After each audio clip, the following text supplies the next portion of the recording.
السلام عليكم ورحمة الله وبركاته. النهاردة يا جدعان جاي لكم بطريقة جديدة في القناة. بما ان القناة يعني انا فاتحها من زمان، بس انا ما عملتش المحتوى ده، اول مرة اعمله. فانا النهاردة جاي لكم باحسن محتوى هتشوفوه، طريقة تحميل الالعاب اللي بفلوس اللي على المتجر ببلاش عن طريق تطبيق هابي مود.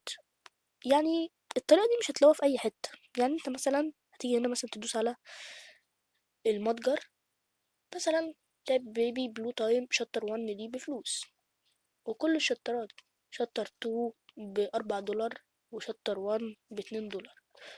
فانت لو كتبت هنا في الهابي مود بيبي بلو تايم هتلاقوها موجودة على التطبيق، وفتحت كده مثلا هتيجي هنا تكتب بيبي بلو تايم شابتر 1 اهي، هتلاقيها موجودة ببلاش نفس اللي كانت موجودة هناك اهي، هي الأصلية.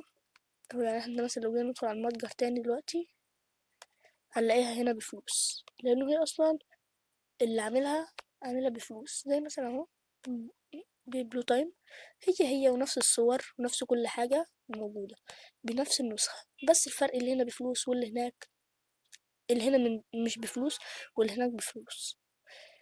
طيب هتلاقي ألعاب كتير تاني زي مثلا لعبة ماين كرافت اللي هي بفلوس، الناس كلها عارفينها. ماين كرافت اهي، دي المفروض هي ب7 دولار اهو. يعني مثلا هنا لو جينا نكتب ماين كرافت اهي هتلاقوها ب7 دولار زي ما قلت لكم بالظبط اهو.